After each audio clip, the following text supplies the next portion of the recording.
was there for the Healthy Living Summit, and since I had just been spending 2 days only 2 hours away, and I'm on like a schedule, I didn't have a chance to. However, I do love the city, and it would be nice to see my friends there. And on that note, I would like to give a shout out to Miss Bender, who will be getting married in a few days. And early congratulations, although when this is posted, maybe congratulations to you and Bobby. Oh, so cute. And so yeah, so I'll just be driving through.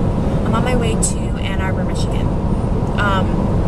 Wasn't exactly in the plan to go, loop around and go up a little bit, because it's not exactly the most logical or fuel efficient route. However, I was just going to stop in Ohio, and not in a place where I have any friends, because I do have friends in Ohio, but ideally for like this trip, I would stop like outside of Toledo, and I don't know anyone there, so it's just going to be like an overnight, super quick, like not really too meaningful of a trip.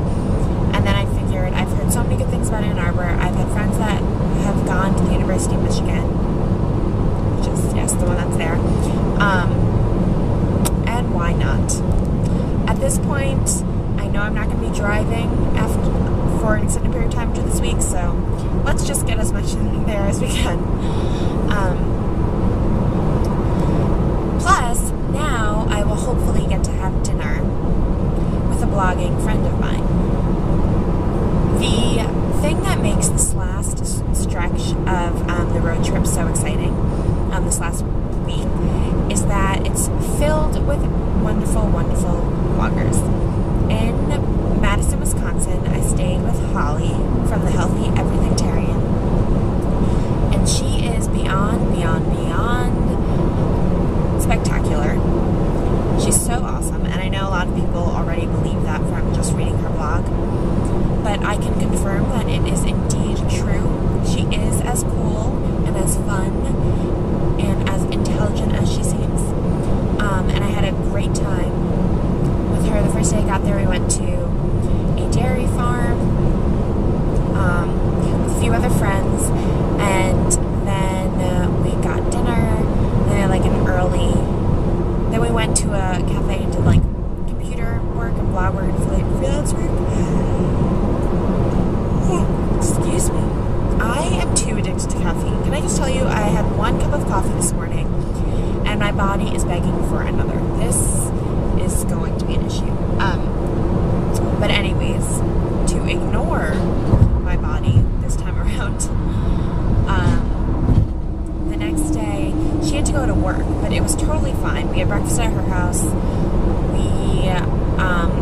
We walked to work, which is a nice little stroll, and then I was on my way down State Street, and I walked around the University of Wisconsin campus a bit, and then I stopped for lunch, and conveniently overheard these girls talking about sorority life, and being a little bit nosy. Plus, they were right next to me. I could have not heard them. Heard them mention Alpha Chi Omega, and then confirmed that they were indeed in Alpha Chi Omega, and then leaned over and asked them where the house is located, because I would like to see it, since I was an AKO from Syracuse. So they told me, and I went over, and I called a couple of my friends from school, like from college AKO, because I got so excited. Like walking up frat row, I was like, oh my god, Greek letters, like, college. I'm like, I don't know. I never thought I would be that way. I was anti-Greek for the longest time, I guess before I joined. But it was a wonderful experience. So I'm standing outside their house talking to my friend Megan. She's like, you have to go in, like just knock. Remember people used to come back by our house, like old alum and AKOs from other schools, and like it's fine. And I was like, alright, fine. Go ring the doorbell. Nobody comes. However, within the next minute, a girl is like coming back from class on the phone, and she opens the door for me, and she's like, are you waiting for someone? And I was like, oh no, I graduated from Syracuse and I was in AKO, so I wanted to like see the house. It's huge and it's like really nice. And she's she's like, oh, like, hold on a sec, I'll give you a tour. Gets off the phone with her mother, gives me a tour, introduced me to like a handful of other girls. It was so great. I was thrilled. And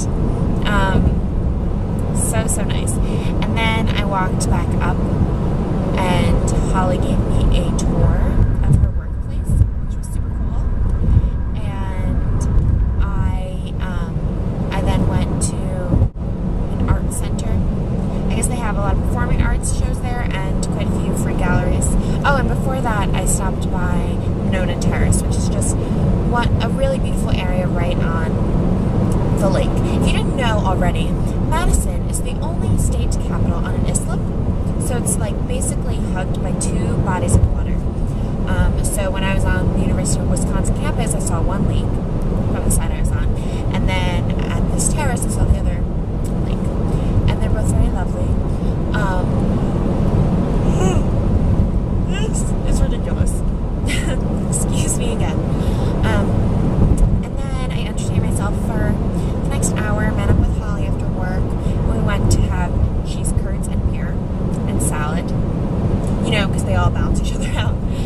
The cheese curds were so delicious.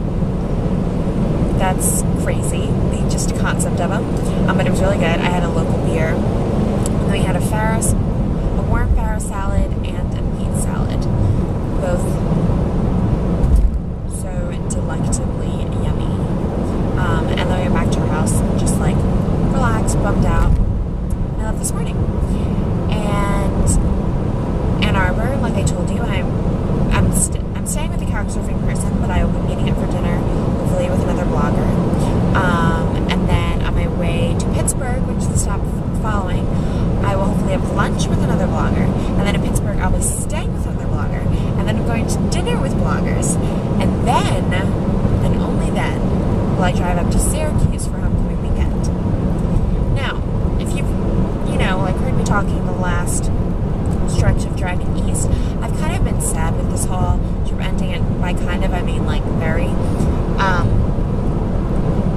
But I think the fact that homecoming is getting so much closer, and knowing it's only a couple of days away until I'm going to be in Syracuse, and like with so many of my friends, takes away from that sadness, and now I'm just incredibly excited for it to come. Like, I will thoroughly enjoy the next few days in my next stops, but I can't wait to go to Syracuse. And then I was talking to my parents, and my mom's like, I'm so excited for you to come home. And I guess I'm excited to see her too. I mean, I'm definitely, I feel the pressure of like not really having a job to go back to, and moving back into my parents' house, but I don't know. I can deal with it. A lot of people do it. I had a great experience on this entire